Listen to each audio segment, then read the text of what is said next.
भगवान, भोग में शुद्धता स्वच्छता का विशेष ध्यान नहीं हो पा रहा। घर में स्त्री शरीर ना होने के कारण खाना बनाने वाला कोई नहीं है, जिसके कारण बाहर से कोई आते हैं बनाते हैं। तो महाराज जी, ऐसे में क्या भोग लगाएं? मन बड़ा दुखित हो जाता है और समय की ऐसी अनुकूलता नहीं है कि अब जैसी परिस्थिति उसमें निर्वाह करना चाहिए। जो भी हमारे सामने आया उसे प्रभु को अर्पित करना चाहिए। कि इसमें जो त्रुटि हो तो प्रभु आप समझ रहे हैं हमारी समस्या, तो प्रभु समस्या सब समझ रहे हैं। प्रभु भाव पाते हैं। भाव का भूखा हूं मैं और भाव ही एक सार है। तो जब आप गदगद कंठ से जो आपको बना के दिया, मतलब जो भी बना के दिया वो आप प्रभु के सामने अर्पित। प्याज लहसुन न पड़ा होना चाहिए। जो अभक्ष पदार्थ के अंतर्गत आता है वो नहीं होना चाहिए है। हाँ, तो और वो अगर मान लो वो तो घर में आके बनाता है। अब आप पुलिस ऑफिसर हो तो आपको अगर ना मिलेगा तो फिर होटल से लेना पड़ेगा। तो होटल से लेकर के अब वहाँ कौन कैसे बना रहा है, अपनी थाली में जो आया राधा वल्लभ लाल की जय भाव से अर्पित किया, पा लिया। तो अब जब ऐसी परिस्थिति के अनुसार है ना, जहाँ जैसी परिस्थिति होती है वहाँ वैसी पूजा होती है। तो जैसी परिस्थिति वैसे के अनुसार चलो। हाँ, बिल्कुल बिल्कुल नहीं। जो जैसी परिस्थिति है, जो आपके सामने आवे उसी को भगवान को भोग लगा के खूब पाओ और खूब नाम जप करो, तो वो बुद्धि खराब नहीं करेगा। भगवान को अर्पित किया हुआ प्रसाद हमारी बुद्धि को शुद्ध करके भगवान में लगाता है। जनेश जी गुजरात से। जय श्री महाकाल जी, राधे राधे महाराज जी। महाराज जी, यदि हमें महादेव जी की सेवा में प्रवेश प्राप्त करना हो, कैलाश धाम तक पहुंचना हो, तो हम कैसे प्रवेश करें? उनके पावन प्रेम की प्राप्ति कैसे हो? हाँ, निरंतर शाम सदाशिव शाम सदाशिव शाम सदाशिव नाम जप करो और रोज भगवान शंकर का जलाभिषेक करो और बिल्व पत्र चढ़ाओ। और जो उनको प्रसन्नता प्राप्त करने वाले आचरण हैं वो आचरण करो, शास्त्र सम्मत। शास्त्र विरुद्ध आचरण पसंद नहीं है।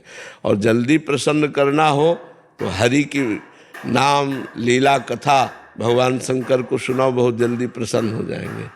भगवान शंकर को हरि का नाम, हरि की लीला, हरि की कथा बहुत पसंद है। अगर उनको सुनाओ तो बहुत जल्दी प्रसन्न हो जाएंगे।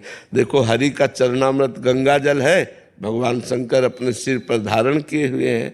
इसलिए अगर भगवान शंकर का हम नाम जप करें, भगवान शंकर का रोज अभिषेक करें, जलाभिषेक करें और भगवान को भगवान श्री हरि की चर्चा सुनावें, तो उससे बहुत जल्दी प्रसन्न हो जाएंगे। किसका प्रश्न था जी? श्री हरिवंश महाराज जी। श्री हरिवंश महाराज जी। महाराज जी, आपके श्रीमुख से सुना है कि भगवत प्राप्ति के लिए शुभ और अशुभ दोनों संस्कारों का नाश आवश्यक है। महाराज जी, मेरी जिज्ञासा है कि इसका वास्तविक अर्थ क्या है? क्या हमें शुभ कर्म जैसे दान, सेवा, परोपकार भी फल की आसक्ति के कारण छोड़ देना चाहिए? नहीं, हमको करना चाहिए, लेकिन भगवान को अर्पित कर देना चाहिए। तो दियम वस्तु गोविंदम तुभ्यमेव समर्पये। भगवान ने ही आपको धन दिया है, भगवान ने ही आपको शरीर दिया है, भगवान ने ही आपको बुद्धि दी है। तो सेवा इन्हीं से होती है, शरीर से होती है, बुद्धि से होती है और धन से होती है। तो हे भगवान, आपके द्वारा दी हुई वस्तु से आपकी ही सेवा हो रही है और ये सेवा भी आपको समर्पित है। तो इससे भगवत प्राप्ति का योग बन जाएगा। और अगर पुण्य हुए तो पुण्य का फल सुख है, और वो सुख संपत्ति ये हमें और प्रमाद स्थिति प्रदान करके घोर दुख में पहुंचा देती है। या बहुत अच्छे पुण्य हुए तो स्वर्ग मिल गया, स्वर्ग में थोड़ा भोग भोगे और फिर मृत्युलोक में आ गए। पुण्य छीने मृत्युलोके विशंति। तो इससे काम तो बना नहीं ना, काम तो बनेगा भगवत प्राप्ति से। इसीलिए शुभ अशुभ दुर्ग विध्वंस बल तब जयति जयति जग उच्चरय। शरण निरापक पद नमित सकल अशुभ शुभ नंस देत सहज निश्चल भगत सुजय जय श्री हरिवंश। शुभ और अशुभ दोनों का जब नाश हो जाता है तब भगवान के चरणों में अटल प्रेम होता है, अचल प्रेम होता है। और जब भगवान के चरणों में प्रेम हो जाता है तभी जीव को परम विश्राम मिलता है, परम आनंद की प्राप्ति होती है।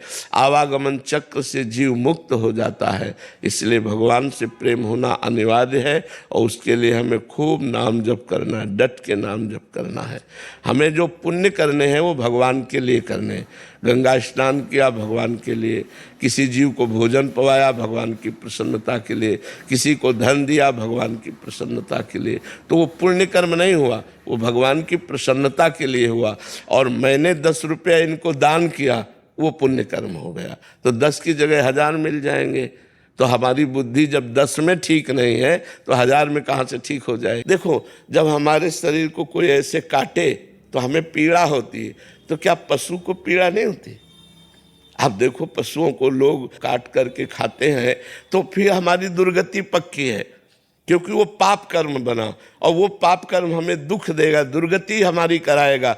इसलिए पहले तो इन गंदे आचरणों को छोड़ देना चाहिए, फिर अच्छे आचरणों को धारण करें कि हम भगवान का नाम स्मरण करें और जो कर्म करें वो भगवान को समर्पित कर दें। तो परेशानी क्या है? हम कह रहे हैं 2 घंटे आप लैपटॉप में लगे रहे और आपने एक बार भी राधा नहीं बोला, तो हम 2 घंटे पूरे के पूरे भगवान को समर्पित तो कर सकते हैं ना, कि ये 2 घंटे कृष्णार्पणमस्तु, और फिर 1-2 बार नाम जप किया, फिर कार्य में लग गए, तो कितना सुंदर जीवन आपका हो जाएगा, कितना सुंदर जीवन हो जाएगा। जैसे मानो डॉक्टर है, अब वो अपने मरीज को पहली दृष्टि में देखे कि मेरे भगवान इस रूप में आए हुए हैं, मुझे सेवा दी है भगवान ने, और जितना ज्ञान है उसके अनुसार वो उसकी सेवा करे, और जितना समय लगा उस समय को कृष्णार्पणमस्तु कर दे। तो एक यज्ञ करने से जो फल मिलेगा वही उस डॉक्टर को उस मरीज की सेवा करने से फल मिलेगा। ऐसे ही अपने अपने डिपार्टमेंट में जहां हम लगे हैं, ईमानदारी से यदि हम अपने कर्तव्य का पालन करते हैं और अपना कर्तव्य भगवान को समर्पित कर देते हैं, तो वही भगवान की पूजा हो जाती है, वही भगवत प्राप्ति का हेतु हो जाता है। देखो, अर्जुन जी भगवान से कह रहे हैं मैं संन्यास लेकर भजन करूंगा, युद्ध नहीं करूंगा, पर भगवान कह रहे संन्यास नहीं लेना, युद्ध करो। अर्थात अपने कर्तव्य को भगवान ने जोर दिया है। जो आप हो अपने कर्तव्य का ईमानदारी से पालन करो तो आपका कर्तव्य ही पूजा बन जाएगा और आपको आगे चलकर वही सुख प्रदान करने लगेगा। जो हमें दुख मिलते हैं उनका कारण होता है हमारा पाप। पाप ही हमारे रोग के रूप में, विपत्ति के रूप में, दुख के रूप में, नाना प्रकार की ऐसी समस्याओं के रूप में प्रकट होता है, जो हम बहुत विचलित हो जाते हैं। अगर हम नाम जप करेंगे हमारे पाप नष्ट हो जाएंगे तो हम सुखी रहेंगे। चाहे जितना कष्ट हो, यदि भगवान का नाम जप किया जाता है तो उस कष्ट में भी एक आनंद रहता है। भगवान से जुड़ने में न रुपए की जरूरत है, न किसी के सहयोग की जरूरत है। राधा राधा राधा, कृष्ण कृष्ण कृष्ण, केवल नाम जप करते हुए अंदर से भगवान के आश्रित हो जाओ और जो कर्म कर रहे हो वो भगवान को समर्पित करो। फिर आप देख लो आपका जीवन कितना आनंदमय हो जाएगा। पत्नी, पुत्र, रिश्ते, नाते, इन शरीरों से मोह होता है और प्रेम भगवान से होता है, प्रेम आत्मा से होता है। प्रेम प्रतिक्षण वर्धमान है और मोह प्रतिक्षण नाश को प्राप्त होता है। प्रेम उज्ज्वल भास्कर है, मोह घोर अंधकार है। प्रेम संसार से उद्धार करने वाला है, मोह संसार में बांधने वाला है। मोह मूल बहुशूल प्रद, त्यागहु तम अभिमान। ये तम है, ये अंधकार है, इसका त्याग करना चाहिए। जो शरीर और संसार में मोह है, इसी के कारण भगवान से प्रेम नहीं हो पाता। मोह गए बिनु राम पद, होई न दृढ़ अनुराग। अनुराग माने प्रेम। भगवान से अनुराग इसीलिए नहीं हो पा रहा कि अपने शरीर और दूसरे शरीरों से हमें मोह हो गया है। मोह ये अज्ञान है। अज्ञान की निवृत्ति होने पर मोह का नाश हो जाता है। तो अज्ञान की निवृत्ति कैसे होती है? विवेक से। विवेक हो तो अज्ञान की निवृत्ति हो जाए। तो विवेक कैसे प्राप्त होता है? सत्संग से। बिन सत्संग विवेक न होई, राम कृपा बिन सुलभ न सोई। बिना भगवान की कृपा के सत्संग सुलभ नहीं होता और बिना सत्संग के विवेक नहीं होता। और होए विवेक मोह भ्रम बागा। विवेक हुआ तो मोह रूपी भ्रम, अज्ञान का नाश हो जाता है। तब भगवान से प्रेम होता है। तो प्रेम आत्मा और परमात्मा से होता है, मोह शरीरों से होता है। गुरुदेव भगवान है, कोई अलग थोड़ी है। राधा कहोगे तो हरिवंश है, हरिवंश कहोगे तो राधा है।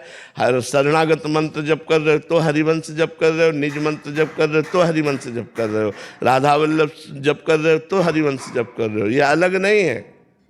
हरिवंश का स्वरूप क्या है? हाँ हरिदा राधा बा वृंदावन सासे। तो बस चाहे राधा कहो तो वही पूरा संपूर्ण वैभव उसी में विराजमान है, चाहे कृष्ण कहो तो संपूर्ण वैभव विराजमान है, चाहे गोविंद कहो तो वही संपूर्ण वैभव विराजमान है। इसलिए महाप्रभु कह रहे हैं कृष्ण कृष्ण गोविंद कहे, जपो कुछ तो जपो, पकड़ो जो तुम्हें नाम, हरिवंश नाम तो हरिवंश हरिवंश हरिवंश हरिवंश रटो, तो जो तुम्हें प्रिय लगे, राधा राधा राधा राधा राधा। हरिवंश महाप्रभु प्रसन्न होंगे तो क्या देंगे? राधा नाम देंगे। तो हरिवंश कृपा से ही राधा नाम में प्रीति होती है। तो राधा हरिवंश, राधा वल्लभ, शरणागत मंत्र, निज मंत्र सब हरिवंश ही है, कोई इससे अलग नहीं है। अखिलेश जी,